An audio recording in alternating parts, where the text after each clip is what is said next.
Hey, Ty. I think we're live now, so I guess we should get started.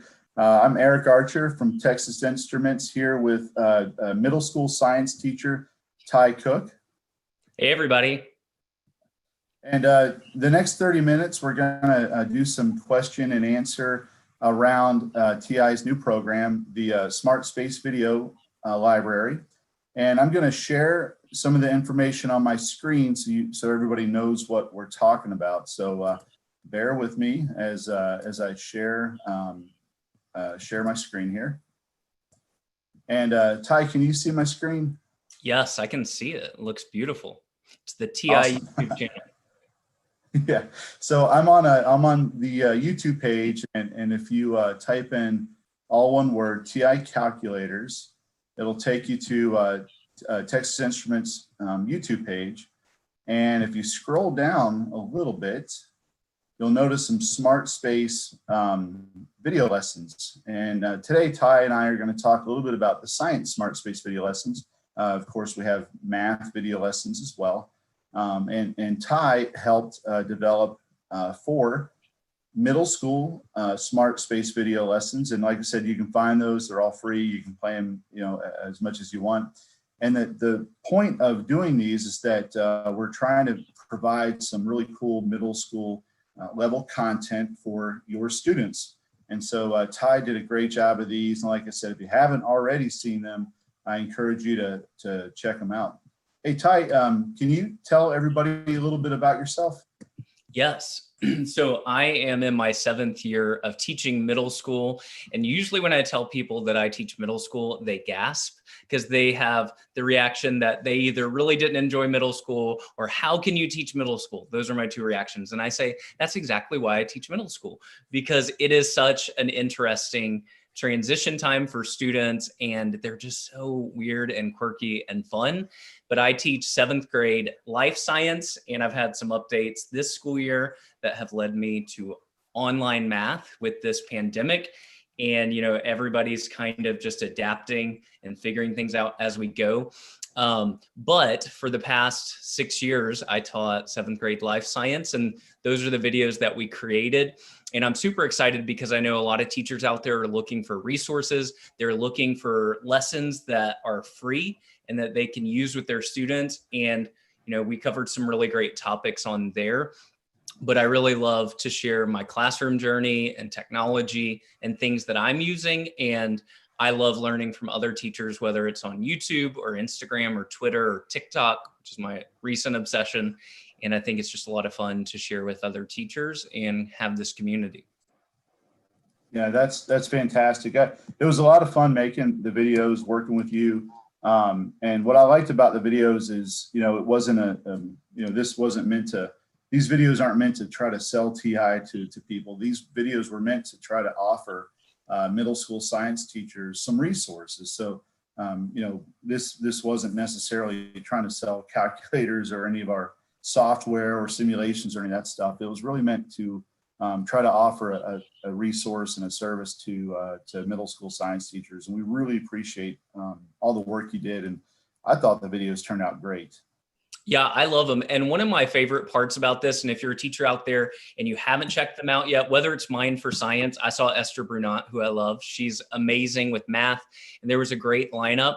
But in my videos, I really wanted to also give you resources that you could utilize in your classroom, or if you're in hybrid or online learning and you're trying to reach those students at home and you want to give them meaningful experiences, I built 2 of those into 2 of the videos.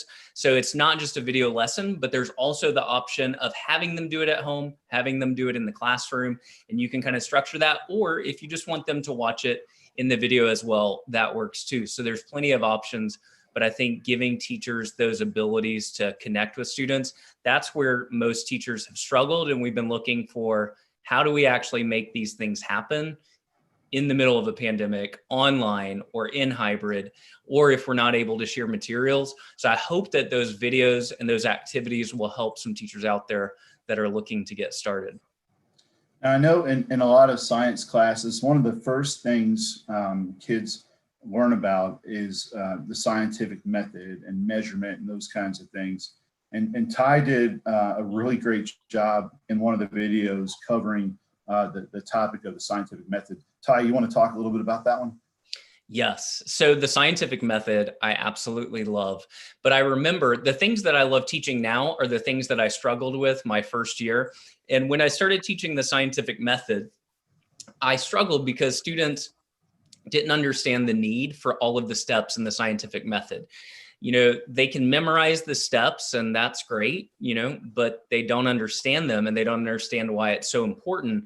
And right now is a great time as a science teacher to talk about and put science on center stage. Right now, we are relying on science to be able to find the cure, the vaccine for this pandemic, to end all of the stuff we've been going through since March. And so right now, you can really talk to your students about the scientific method at work, the trials that are going on right now with the vaccine. And there's tons of resources and news articles that we can keep up to date with that. But my first year teaching the scientific method, I was teaching it and I got a lot of blank stares. Like, as a teacher, when you realize it's going in their ear and then it's going right out the other ear. And so I went to the store later that night and I had a garden at my house. So I was going to get some stuff for my garden. And I ended up picking up some corn seeds and I got 2 things of potting soil. And the reason why I did this, I went to the store and on the shelf, this one bag of potting soil, and everybody knows the expensive brand of potting soil, it said that it would grow your plants 50% faster or larger. I can't remember right now the claim. And I thought, is that really true? Because we know as adults that marketing claims a lot of times are stretches and not always true. So I thought, let's not only give the students the ability to test that claim, but to also start thinking about packaging products that you need to be like thinking critically about, are these things actually true? And we talked about it in class and they formed hypotheses about what they thought would grow the plants faster. Did the premium potting soil that costs twice as much actually make it grow twice as fast or large? And so we set up this controlled experiment. And what was so interesting to me is it was just a corn seed sitting in a cup in my windowsill. And there was nothing that revolutionary about it, but I realized it gave students something to look forward to every day. So they would come into class and when bells would ring and like class change would happen, I would forget that they were wondering if the plant had started sprouting and they wanted to see which one was growing faster. And so that was just kind of neat to see what a little corn seed and a little experiment could do. But also we talked about, all of the data, observations, making good observations, then concluding and trying to figure out what does it all mean. And that was just a good thing to kind of walk through the steps with them and just also make them understand the importance of the steps and why we do them and what it might look like in real life. So that's what we go through in that video, and you can have your students start at home. But I remember when the seed experiment was over, my students, I was going to just toss out the seeds and my students fought over them. So I had to go and buy more corn seeds because they were all arguing over who got to take them home. And they took them home with them and they planted them and they would take pictures of it.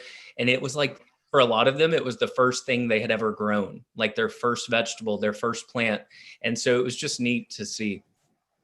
Yeah, I love that story. And the video, you did a great job of sort of walking students through that process, and then being able to do it at home or in the classroom is huge, especially like you mentioned in this time we're all in a pandemic. And I'd love to know, of the teachers who are watching, how many of you are doing virtual versus those of you that are doing in-class person. If you guys want to add comments in the chat window just so we can kind of get a better idea, that'd be kind of cool just to see. I know it depends from state to state and from district to district. Some of you may be doing both, which hats off to you. That's a tough thing to do. But yeah, that video was really cool, and just the fact that like you said, and I love what you just said at the end there, that for a lot of those kids, it was the first time that they'd ever actually grown something, grown a plant. And it is, I know the NGSS, the Next Generation Science Standards, they try to capture this idea of phenomenon. And what you provided in this lesson is phenomenon. It's real life, growing a plant from a seed, and then we can see, you saw how engaging that is for kids, how they're just sucked into it. And they just want to see what happens the next day. And yeah, it's just a really neat thing. So yeah, it's a cool lesson. It's a great way to teach scientific method. Yes. And I love, we start off the year that way. It's just something fun to get them going. But when you presented your screen and you asked if we could see it, every teacher out there right now who's teaching online or hybrid felt that pain, because we're all relying on our students to tell us if they can see the screen. We're like, can you see it? Can you see it? Because, you know, we can't see them. So that is the struggle of online teaching right there for sure. Amen to that. I know, just if it's in the classroom or if it's in a meeting room, it doesn't really matter, because it is that struggle. It's, hey, can you see this? Hey, can you hear me? The dog's barking in the background. Siblings may be kind of crying in the background. It's just been a very challenging time for teachers. So anything that, we as a community can do to help and assist and provide resources for, we definitely want to do. So, Yeah. So you did 3 other videos. Do you want to give us just a quick synopsis of what those were? Yes, absolutely. So I did see in the comments that Allison said that her kids started out virtual and they just went back in person, which is really interesting because, some districts are doing that, trying to transition back in as it becomes more safe. For us, they're not going to reevaluate till the end of the semester. So there's even change within starting back. And Monica, I think, agreed also maybe with the screen sharing and having to rely on our students to let us know that they can see it. But the other 3 videos that we talked about, ecosystems. I teach ecosystems and ecology. And I also in 7th grade teach the human impact on Earth, which is one of my passion topics with students, to really teach them about how our day-to-day lives and our small choices can add up to helping correct the things that are going wrong with climate change. But in the ecology lesson that we did, and they can access, we're talking about the flow of energy through an ecosystem, food webs, food chains. And that is such a big topic in 7th grade life science. It really is important for students to understand that. And I know that a lot of states, 5th grade or even 4th grade has that overlap. So that would be a really great video for lots of people teaching science. And then from food webs, we had the cells. We were diving in, talking about those differences between prokaryotes and eukaryotes, our single-celled versus multicellular organisms. And again, right now is a great time to talk about those unicellular organisms, bacteria, to talk about the coronavirus, the difference between bacteria and viruses. So you've got a lot, whether we like the fact that it exists, you have a great opportunity to talk about those things. And it is, the thing that's on everybody's minds. So that cells video is a great introduction to help students start to differentiate between those 2 types. And then the last video, we were showing y'all how to make your own fossils, because I teach the geologic timescale.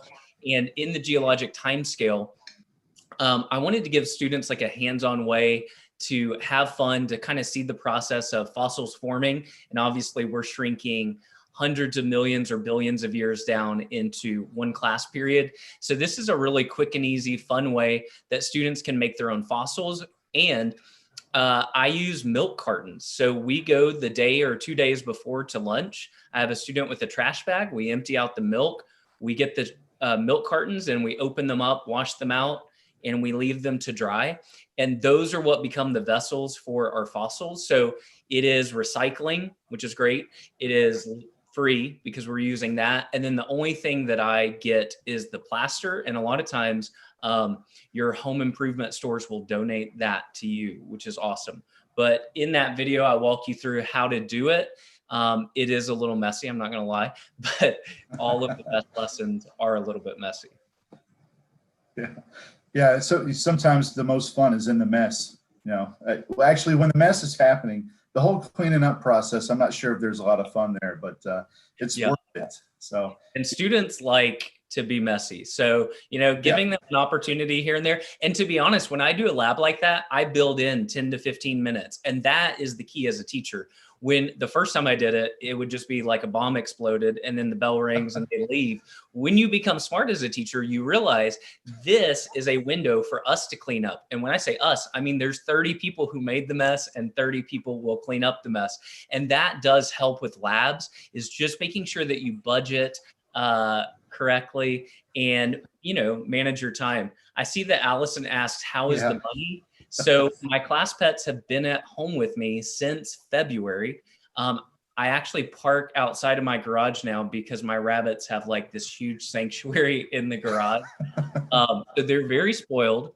They like to make a mess. Speaking of messes, like they just all over the place. Willow, my guinea pig, is actually here upstairs, but Sue and Blue. So if you didn't know, I had a class pet and I actually got a rabbit and I couldn't pick. So I ended up getting two, and the teacher next door to me kept the boy and we kept the girl. They got married on Valentine's Day on Instagram Live, and then they had babies and we kept one of the babies. So I have the mom and the baby. So people are actually very interested in getting updates. I think that they only follow me for the rabbits. For the rabbits. Well, I will tell you that was one of my favorite parts of your video there, when you were talking about eukaryotes and prokaryotes, was your bunny. That's true. There's a cameo. I forgot about that. Yeah, Sue made a cameo because we're talking about eukaryotes, are plants and animal cells. So we had to obviously bring the pets in for that. Yeah, that was cool. Yeah, bunnies are way cuter than a petri dish full of bacteria. So appreciate going with the eukaryote option there. Yes. Yeah, it was a much better call. Yeah. So that's pretty cool. So your bunny rabbits got married on Valentine's Day and then had some babies. So very nice. There's some good science there too. I'm not sure if it's middle school, but right. We also teach the reproductive system. So actually it's in grade, it's just all being covered all in once. And the funny thing about the bunny wedding, for anybody that remembers, I had a student that when I got the rabbits, he said, when we got the rabbits, obviously we knew we were going to let them have babies because we teach genetics and, we talk about Punnett squares and probability and traits being passed down. So I thought it was a really cool example and way to do that. But my student was adamant that we could not let them have babies unless they were married. So that was the request of a student that led to the wedding, and it just spiraled out of control. And then we were live on Instagram and they were being married. So a lot of people attended that wedding. But I would love to know if anybody has questions for us, because we've been talking about the videos, but if there's anything that y'all want us to answer, we would be happy to do that also. Yeah, absolutely. Questions from the audience, please. I think bunny wedding is a perfect place to take a little break and get some of those questions. Let's see here. Let's see how. Ty, you have a question. How else do you use the pets in your lessons, especially with virtual learning? So I actually had a question and answer session last night with parents. We're trying to make sure that they're kind of getting a hang of online learning and the platforms. And a parent brought up a really good point, and it's something that I had been thinking about, but we have Google Meets, but they're class Google Meets, and we don't really have a social Google Meet for students. And a lot of our students that are at home are feeling cut off. And, when we get those Google Meets, we're going over content, we're answering questions. So that's not really the time. We'll build in some community stuff, but they had suggested like a social hour where we could maybe play games or do stuff. But also the pets are a really great way to connect with students because they're at home, and it's just, there's something about pets that break down a lot of barriers.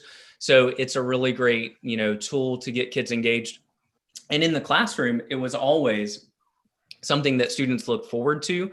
They might not have had pets at home, or maybe they had a lot of issues at home and the pets were something that they look forward to. And it just teaches a lot of great lessons, like about responsibility, because I have my students, they take care of the cages, they refill the water, the food, they clean out the litter. I mean, they do it all. And so it's a great kind of, routine. And some students will be like, I love it, I want my own rabbit. And some people are like, no, I cannot do all this on my own. And so that's also good to make sure that students know what comes with having a pet, that it's not just a purchase, it's a maintenance and a responsibility. And so those are always good. But I think that the pets making appearances on Google Meets and that kind of like social emotional check-in is probably the best aspect of having them online. Ty, one thing I noticed just about your personality and how you approach topics in science education is you do a really good job of tying it to some sort of real world event, that phenomenon again. So, is that something you do actively? You try to do that, or is that just sort of comes with just teaching science in general? I think that for everybody out there, y'all can probably remember a science teacher where you sat in a classroom and you wondered, why does this matter? Or what does this apply to? The same goes for math. Students say, well, when am I going to use this in real life? And I think that as teachers, I don't like those answers where teachers say, well, you're learning it because you need to learn it. Yeah, obviously. But when we want to motivate students to get excited about it, we need to show them why this is so applicable. And so whether that is, creating relevance through TikTok and just, putting little plugs in, or it is incorporating music and a rap, or it is, connecting it to current events like coronavirus and different things that might be affecting them. I think that we miss a lot of opportunities to really get kids to want to learn this, as opposed to you have to learn it. Because we all know when we have to go to a meeting as opposed to when we want to go to a meeting, we're talking about two very different people sitting in that meeting. And I want students who want to be there. I don't want students who have to be there, because we know what that feels like. And that's what motivates me, is just trying to find whatever little thing I can in like the fossil lab, just something where they get hands-on and they have some connection, some investment to it, because I think that that's just really the most important thing. And that's anything you're teaching. No, that's a great answer, and I love the comparison to going to a meeting as an adult at the when you're at the school and there's a faculty meeting, or you got to learn about this new thing that they think is important. Same thing at TI. It's I completely agree with you 100%.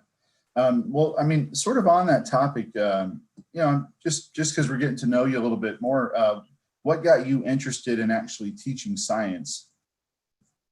So I am a second career teacher, and I went back to school to get my master's, and I realized I had always wanted to be a teacher.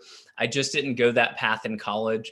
And so I go back to get my master's, and I thought I wanted to teach social studies.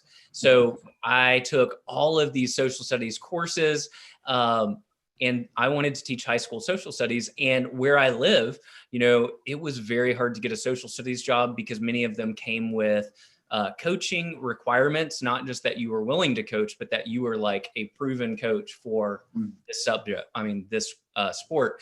And so because of that, I ended up long-term subbing. And in that long-term sub, one day, one class period or block, I would go to biology. And this biology teacher was just incredible. And I think that, like when I was in high school, my social studies teacher I had for 4 years, she looped with us, and she was the reason why I love social studies. And it teaches you the importance of that. Like, students may not love a subject, but they can come to love it through a teacher. And that was true for me in social studies. But then I was reminded when I was in that biology classroom, I wanted to be a zoologist growing up. I wanted to be a marine biologist. I wanted to be a veterinarian, anything that dealt with animals. And so that connection, like when I was in that biology classroom, I was like, oh yeah, I like plants. I like gardening. I like this. And so that teacher reminded me that I actually do love science. And I added my science certification. And then I ended up getting the first job that I interviewed for, which was 7th grade science. And now it's just so interesting. And I always tell teachers that on the podcast, and just in general, when they ask me, you really have to be okay with your journey and know that when you're in that pre-service student teaching first year, you may think you want to teach third grade, and you may get led to kindergarten or fifth, and you may learn it's not for you, or you may find out that, like, now I cannot imagine teaching social studies because science is just so hands-on. It's got the stuff I love that I'm passionate about. So that makes it easy for me to be passionate when I'm talking to students and to really get behind. And I think that authenticity is what students connect to. And so I'm glad that, I ended up where I did. Yeah. No, I love that. I love that sort of non-traditional journey you took into teaching science. And I think, if I'm not mistaken, I think it's a pretty common thing. I think a lot of science teachers end up teaching science, through a series of events that aren't necessarily, from a university straight into the classroom. So that's very cool. Plus, I think it helps students. If you have other experiences that you can kind of bring in and share with them and tie the concepts to, I think that, I don't know, I remember some of my favorite teachers in high school and college, actually, the more relatable they were, the more I tended to tune in, you know what I mean? Right. Yeah. And I do think those experiences, I got a business degree in finance. And now this year I'm teaching online math, and a lot of the same stuff. I think about what I did in college and then what I did in my first career. So having that ability to be like, this is how you will use this. This is what's really important. And this is what's great for you, your personal finances, your financial freedom, like just giving them those real life applicability, whatever subject you're in. I think it definitely increases students' buy-in and them understanding why it's so important to learn. That's awesome. Well, Ty, I think we have time for maybe one more question for you. And let's see, I think I like this question a lot. Where do you get your best ideas for lessons? My best ideas for lessons. Okay, there's two parts to that. The first part would be, a lot of times it is students. And when I say that, it's their feedback, it's their cues, it's their body language. When I see students are not engaged in a lesson, when it flops, when I see blank stares, that oftentimes is what motivates me to go out and find something that's going to get them super excited. And that has led me, like the scientific method one, the fossils one, Punnett squares, the things that really challenged me my first year were because it challenged students. And then it led me and inspired me to put in the extra effort to find something engaging. And when I look for lessons and I'm looking for inspiration, I know a lot of teachers are like Pinterest teachers. I am not. I am like an Instagram teacher. I like to see another teacher do it in their classroom. And I get my ideas from people who are showing me how to do it. And they say, this is how I used Google Meet today for online learning. This is how I used this lab. This is how I used this Google Chrome extension. And just picking up little pieces, the best professional development you can get is on whatever platform that you love. Find other teachers that teach what you teach, or who are really good at technology or these things that you might struggle with, and follow them, because teachers are out there sharing, and it's a great community. And that's what we were doing with these videos. We want to pour into other teachers and give them resources, because we're all struggling through whatever version we're in. Nobody has it easy. So I just think that not only are you going to get great ideas on social media and from other teachers, you're also going to get inspiration, and just knowing that we are all doing this together and we're struggling through it as a group. So that's kind of how I draw inspiration. No, that's a great answer. And I really appreciate your time. Sadly, it went by pretty fast, but we are actually out of time. And I think that's just a great place to leave it. And Ty, do you want to let teachers know how to follow you? Yeah, you can follow me on Instagram. I go by @CookInTheClassroom, and there's underscores between cook in the classroom. And you can follow me on TikTok, Teachers Pay Teachers, Instagram, Twitter, Facebook, YouTube, all of those. And it's the same. And on my Instagram, on my link tree, I've got it all linked for you there, including my podcast where I interview other teachers as well. Oh, that's awesome. Yeah. And then on the TI side, you guys can follow TI at TI Calculators, all one word. And we'd love to have you as followers. We we try to bring folks in like Ty, who's an amazing teacher, and we're just grateful to have him doing this session with us. So with that, I guess we better turn it over, and thanks everybody for tuning in. And thank you all for having us and putting this together for teachers, because I know that they really appreciate it. I appreciate it. And I had fun chatting with you tonight. Me as well. Thanks so much, Ty. See y'all. Bye-bye.